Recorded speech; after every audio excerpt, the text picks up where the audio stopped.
Hello, my name is Corey High. I have a doctorate in percussion performance and pedagogy from the University of South Carolina, and I'm currently serving as the adjunct director of percussion studies at Winthrop University and Newberry College. So I was asked to give a presentation on marching band percussion for a class at Winthrop University, but I thought this would be a great tool for both future and current band directors who might be looking for some more information on how to handle their marching band percussion section. This video is really geared towards band directors, not percussionists. A lot of times we are in programs where we might not have the resources to bring in percussion techs to teach our percussion section, so it's all up to you. And I'm just going to give a general overview of how to kind of start thinking about our marching percussion section, both the instruments, the setup of those instruments in the ensemble, and figuring out where students can fit best within that percussion section. If you still have questions after watching this video, feel free to comment below and I'll answer, or I can make a new video talking about some of those more specific issues.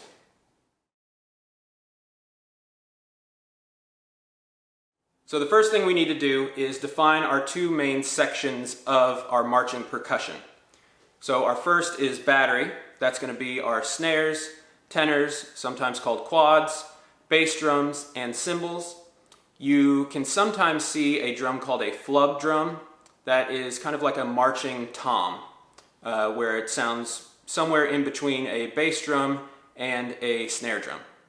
So in the front ensemble, we'll see all of our keyboard percussion instruments, things we can't really march with. We'll also find timpani, any kind of auxiliary percussion, think tambourine, triangle, concert bass drum even, and drum set. We could even see anything that needs electronics in that front ensemble, meaning synthesizer or guitars. So that name front ensemble or pit is named that because it's usually in the front of the field where the drum majors are. However, nowadays we are seeing more and more use of that front ensemble on the field instead. There are pros and cons of putting that front ensemble on the field. A pro could be that they are closer to our battery section, or if we don't have a battery and we just have that on-field melodic ensemble, we have that front ensemble on the field kind of leading us in time, much like a battery percussion section would in a traditional setup. So the biggest potential issue of putting that front ensemble on the field is going to be power supply. If we are close to the stands, there's usually an outlet close by that we can run a cable to. If we are in the center of the field or anywhere on the field, we do not want a power cable leading all the way to the front because that is a massive tripping hazard for the rest of the band that is marching. So if we're using that on-field front ensemble, we need to think about some kind of generator, either gas or an electric small portable generator. Both of them have their own issues. They make sound, or they could potentially die mid-performance. Having both taught and judged competitions where there are many on-field percussion ensembles, that power supply issue will ultimately fail at least once during your season, so it is something we need to really make sure we're planning for. Since I'm gearing this more for band directors that are in charge of groups with maybe not as many resources as our big 5A bands, let's talk how many numbers minimum we need for each section, or how many numbers minimum we need for both a battery and a front ensemble. So for battery, I would say we need at least one snare drum player. That snare drum is going to be the one that's going to count things off, either for the full band or just for the battery while they're warming up. So exercises counting off from the snare drum player, or cadences also counted off from the snare drum player, or something like a parade giving taps so that your entire band can move in time together. The tenor or quad, while it does give a lot to that overall sound, that quad is going to be our melodic instrument because it has anywhere from 4, 5, maybe 6 different pitches available. that gives a lot of interest to the sound, especially during something like a cadence. However, it is not 100% necessary. In a lot of smaller programs where we don't have a lot of students available to play, that tenor player, that tenor instrument is going to be the one that I would say we can do away with first. The bass drum line setup is definitely the trickiest. If we have too few members, it doesn't really sound like a bass drum line at all. I would say if you have 2 players that can play bass drum, it's almost not worth it.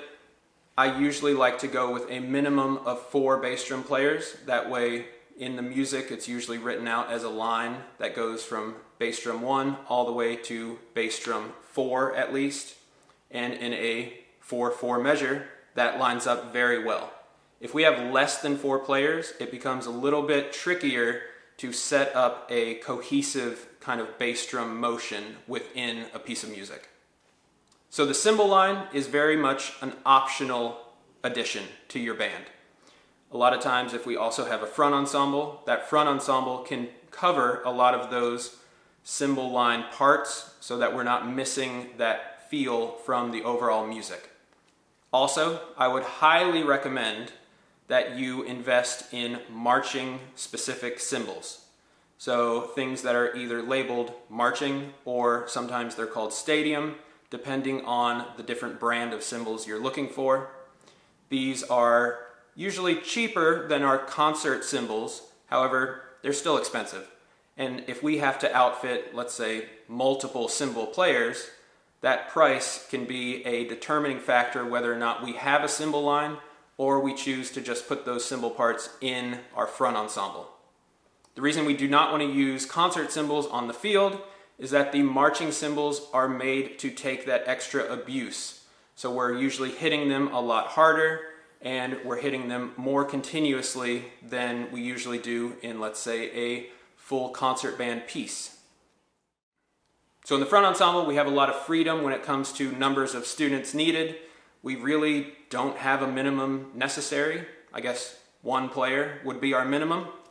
I've seen groups that have 1, 2, 3 very small front ensemble groups that work fine. Another great reason to include a front ensemble is that we do not really have a cap when it comes to technique needed to play some of these instruments. Especially if we are using a lot of auxiliary instruments like tambourine, triangle, suspended cymbal. Sometimes we have to put wind players in that front ensemble for numerous reasons, and they have not been training as percussionists for multiple years like our other players have. If you find yourself in that situation where you have players that just aren't as experienced in percussion, they can still succeed within that front ensemble. We can give them parts like gong, suspended cymbal, bass drum, any of those rack parts, and they will still be adding a lot of GE and sound to the overall show. So to review on personnel numbers, our battery, we want at least 5 players. That's 4 bass drum to create that full line of motion within the music, and 1 snare drum player at least, so that we can effectively count off and all stay together. We're going to hear that snare drum more. Tenor, cymbal, that is optional. If you have the numbers for it, great. But do not worry if we can't put a tenor on the field or a cymbal line on the field. For our front ensemble or pit, it is very much up to your specific situation. There's really no wrong answer here. However, if we are looking to have both, that's where things get a little tricky. If we have 1 really good percussion player, they're great at both snare drum, rhythmic reading, and mallet reading and playing, we start to have an issue of where people are going to fit in. A lot of times, with smaller programs especially, we will see that battery section, so marching snare drum, tenors, even marching bass drums, those will be non-moving but included into our front ensemble. So we can have our really stellar player moving from 4 mallet marimba over to our marching snare drum, even within the same movement of our show. This is totally acceptable and a great workaround if you're finding yourself in a tough position with personnel and that level discrepancy of technique between everybody that's going to be in your marching percussion section. So now let's talk more specifically about which of our students are going on what instruments within both the battery and the front ensemble. So let's talk about snare first. What we're looking for in a snare player is, one, someone who can read rhythm very well, but also has good snare drum technique. The biggest issue that we will see in our snare player is whether or not they can do an open roll. Usually we have a lot of open rolls in marching band music, whether you are hiring someone to write a show or buying a kind of stock show. All of these are going to have some kind of open roll within that snare drum music. If you have multiple players that you're going to put on snare drum together, it is extremely important that both of them can cohesively play together. Especially in that open roll, it is very evident when those two players are not playing exactly in line with each other.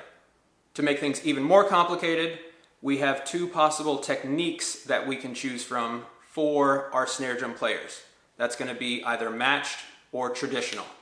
Traditional technique, as the name states, is our more traditional way of playing marching snare drum. This originates back to when we had drums on a sling carrier where it was to our side and angled. It was impossible to play match technique with good hand position. So we had to move the stick in our left hand to a kind of hybrid position that we don't use a lot in any other form of concert band playing. Because this is so different than what they're usually doing in concert band, sometimes we will just get rid of it altogether in the marching setting and switch to the matched grip where both hands look exactly the same. This really ensures that they're not constantly having to switch between two different techniques. We'll see traditional grip only during marching season, and then they have to switch back to match grip during concert season. This constant back and forth is a huge problem because you're only practicing each of those half of the year basically. Now let's talk about the tenors or the quads. A lot of times this is thought of as just the secondary instrument after snare drum. However, that is not necessarily true. A lot of times we are playing the exact same music as the snare drum player, but we are having to go between 4, 5, sometimes 6 different drums. This means it's going to be way harder for students to, one, read the music because they're reading pitch, and play the instrument while they're not just on one drum, but moving between all the drums. There's also some more advanced technique that you could find, like rolling between 2 different drums in that same stroke. This is called a sweep. This is definitely only seen in more advanced music, but sometimes if we buy a stock show, these are written in maybe accidentally by people who don't really know that that is really hard to do. Now, beyond just the technique being difficult, tenors are also extremely heavy. We're talking sometimes 60 plus pounds for our older generation drums that are made of more heavier metal. This becomes a big issue for the health of your students. You may have to have a pretty serious conversation if, let's say, a smaller statured student wants to play tenors. We want to make sure that we are not just giving the student the drum based only off of their ability to play it. We also need to think about their ability to hold it. I myself am dealing with some lower back pain in my old age because of just holding tenors for 6+ years while I was in marching band in high school and in college. Moving on to bass drums. So the bigger the bass drum, the heavier it is. So we have the same issue as our tenors. just making sure that our students who we're putting on those bigger bass drums can actually hold it for long periods of time. After that, we need to think about our students' ability to subdivide and count. Bass drums 1 and 3 usually come in on downbeats. However, sometimes, depending on your music, bass drum 2 may have to come in on an upbeat. This means our second bass drum player needs to really have a strong counting subdivision understanding so that we are not hearing kind of delayed starts if we have a bass drum run that goes from the top to the bottom. Memorizing bass drum music is also extremely hard for a lot of students. Snare drum and tenor, they are memorizing the entire music. However, a bass drum player only needs to play part of the bass drum music. So memorizing their own specific part is sometimes very challenging. So the biggest thing I look for in a bass drum player is really their ability to stay on beat, count, subdivide, and also not have to listen and rely on everyone else in that bass drum line. If we are listening for when we come in, we're usually going to be late. So we need strong counters that can reliably play their own part and not have to rely on others to play their part. Moving on to cymbals, we have the same issue of weight and just being able to hold them. However, it's a little bit different because we don't have a carrier and we don't have our torso and back kind of supporting that weight. We only rely on our arm strength.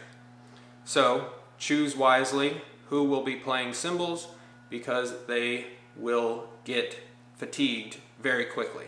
We also need to think about what the cymbal players are doing. A lot of times it's a lot more visual than actual audible. So we need to choose players that are comfortable with moving the cymbals around quite often, especially while we're marching if we're on the field. Moving on to front ensemble placement of students. So here we have a much more varied demand when it comes to both technique and musical understanding. For our keyboard players, we obviously need them to be able to read melodic pitch motion. Sometimes, often even, our percussion students are way better at reading rhythm than they are pitch motion. And we can get into a full 4-hour discussion on why that is, but that's for a later video. This is where some of those wind players that are coming to the front ensemble really come in handy. Our wind players are usually great pitch readers. So if we are only needing them to play a 2-mallet technique, that can usually be taught effectively pretty quickly. So we can put them on a mallet part where they can both read and play it with relative ease. The one caveat to this is if your front ensemble music requires any kind of 4-mallet technique.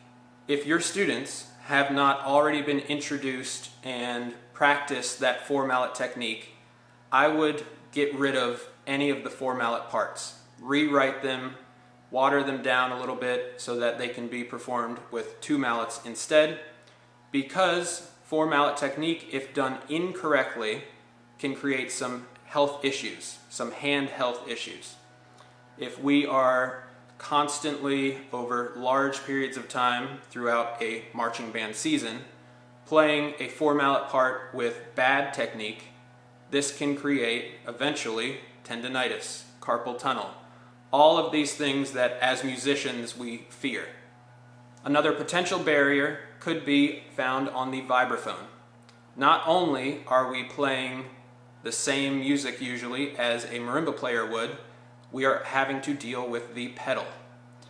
While it doesn't seem like a big deal, having to both play with the hands and control the pedal with a foot can sometimes be extremely uncomfortable for students who have not done that before. So I would choose for our vibraphone player maybe somebody with a little bit more experience having actually played vibraphone before in, let's say, a concert band setting. So moving on to timpani and drum set, These are probably two of the more demanding instruments that we see in front ensembles. Drum set, obviously, it's an extremely weird instrument to play, especially for people who have not had experience playing drum set. It demands full body autonomy, meaning each of your four limbs are having to play different things at different times. If you have yourself as a band director not tried playing drum set, I highly recommend it. It is an eye-opening experience to try to start playing drum set early on. You will find that hand and foot independence is not a naturally occurring phenomenon. It's something that we really have to take time and practice. So I would say choose a player that has experience with drum set already. So with timpani, the obvious problem here is tuning. It is one of the only percussion instruments that we actually have to tune every time we play it, and a lot of times we have to retune in the middle of a piece, and retune quickly. So we need someone who has good pitch recognition and does not have difficulty kind of moving those pedals sometimes while they're already playing a different part with their hands. So last but definitely not least is our rack or auxiliary percussion section.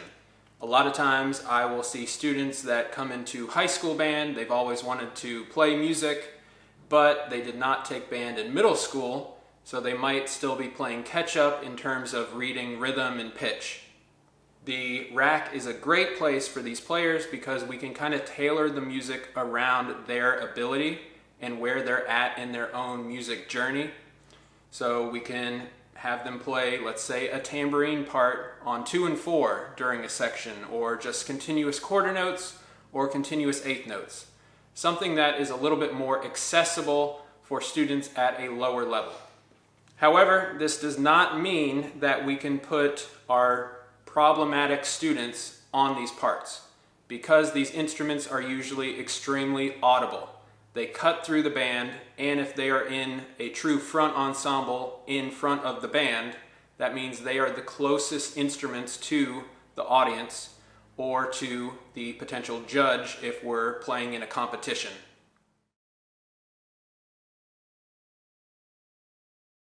So let's move on to our final talking point.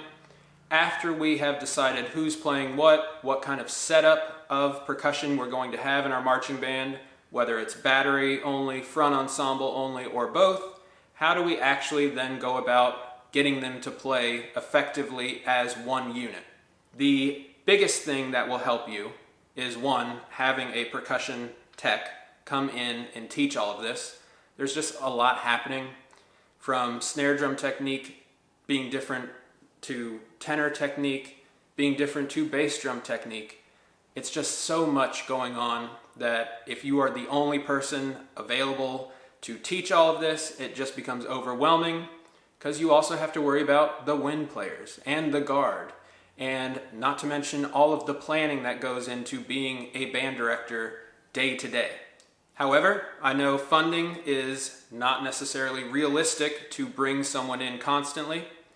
I would say if you are near any kind of college, I would 100% reach out to whoever is teaching percussion there, or whoever is the chair at that department, and see if any of the percussion students want to come out for kind of an experience in teaching. A lot of times these students will jump at the opportunity to come out and try to practice their teaching, even if it's just 1 or 2 times during the season. Now let's say you are completely alone. It is just you as the band director. You have no one that you can bring out. There's no one close. What can you do? The number one thing that will help your percussion section and set them up for success throughout the season is scheduling some kind of percussion-only rehearsal. That could be once every month, once every 2 weeks, once a week during the summer. Or you could do a percussion camp that starts before band camp. That's what I do at Newberry College. We have both a battery drumline and a front ensemble, and we meet for 5 days before our band camp actually starts, where we rehearse technique. We get back into this marching style and we go through all of our percussion-only music. Because a lot of times we have a lot of extra music that the percussion section has to play, meaning cadences or any kind of stands tunes that are percussion heavy. That's where we will focus on that so that we can then, when the band comes in, play with them for all the show music and learn all of that in the same timeline together as one full band. The number one goal early on, starting day one, your first rehearsal, is timing. I usually take anywhere from 15 to 30 minutes just playing one note together. So our one tap off in, let's say, 8 on a hand. Count off 1, 2, 3, 4, hit. Was it together? If you're on day one, probably not. So spending time understanding how to individually feel time, but both what we call listen in, meaning everyone is listening to the full group and figuring out how to all play together as one cohesive unit.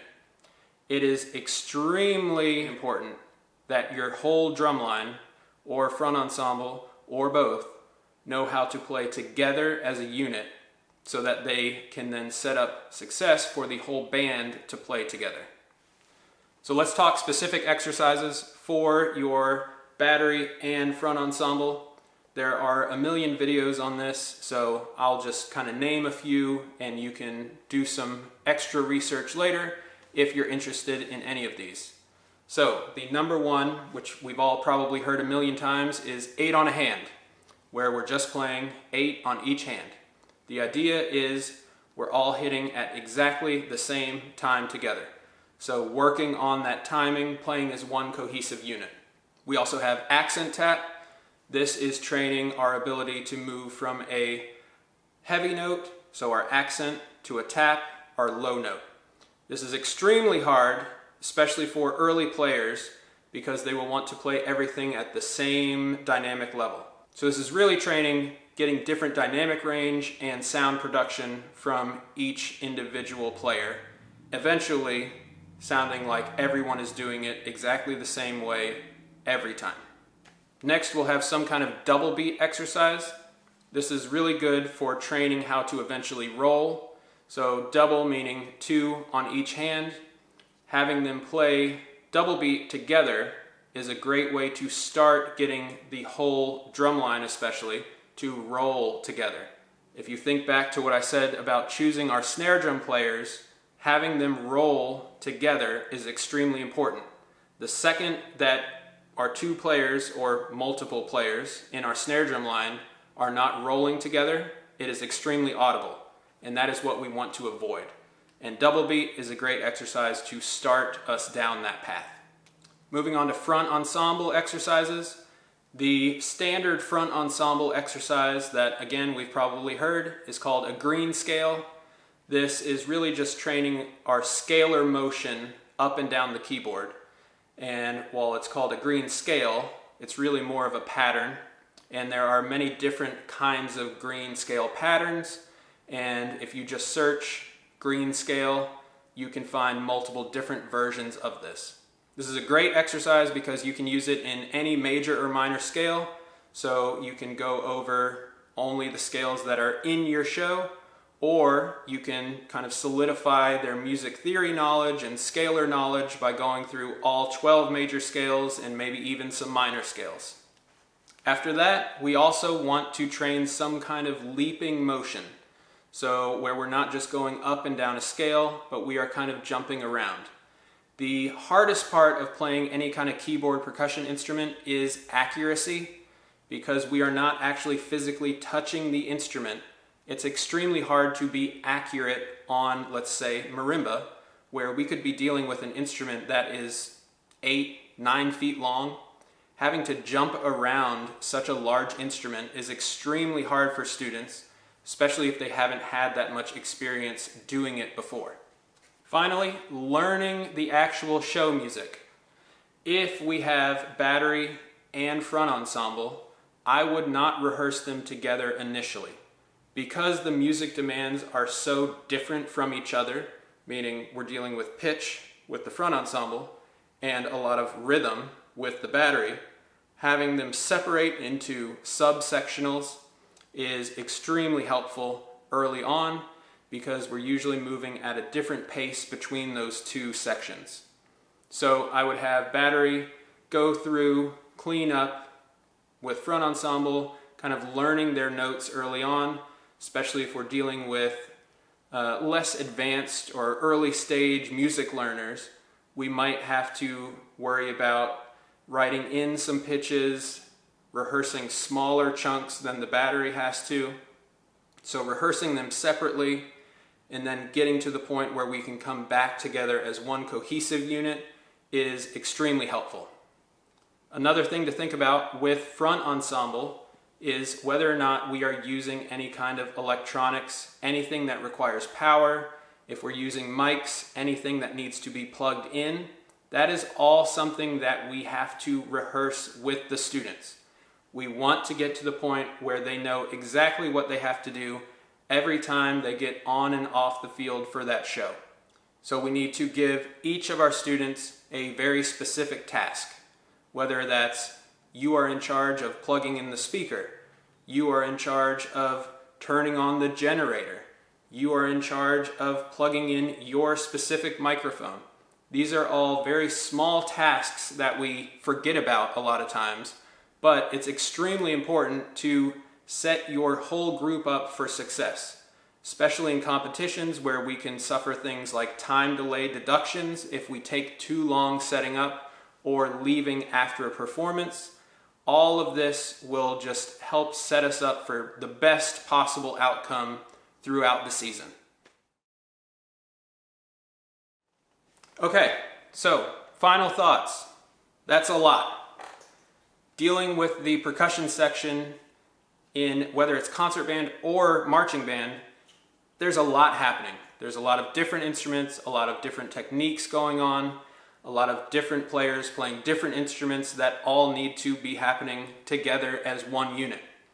And this can become very overwhelming, especially as a band director who is in charge of everything.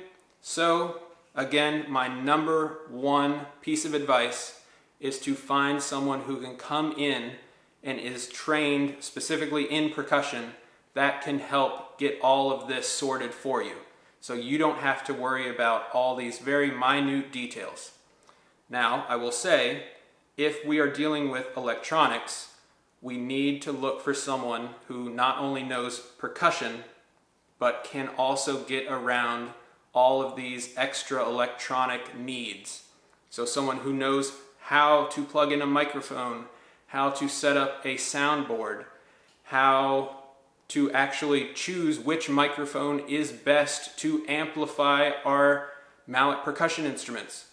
All of these are very specific pieces of knowledge that not every percussionist might know. So think about what your specific needs are and try to find someone who can match those needs. Also, feel free to reach out to either me or any percussionist that you know. We love answering questions because we know how difficult it can be to teach all of these instruments. The technique changes from marimba to vibraphone. Seems like it wouldn't be a lot, but it's crazy. And then we have to worry about all of the other instruments within the percussion family. There are also Facebook groups where percussionists are dedicated to answering questions from band directors. And things like vicfirth.com, that can be a huge resource if you have not checked that out. They have a whole education side to their website where they have videos and exercises explaining all of these very fine, minute details of percussion. So I know this was quick and we didn't get into a lot of specifics, but if you still have questions, put them down below. Feel free to reach out, and I'll see you next time.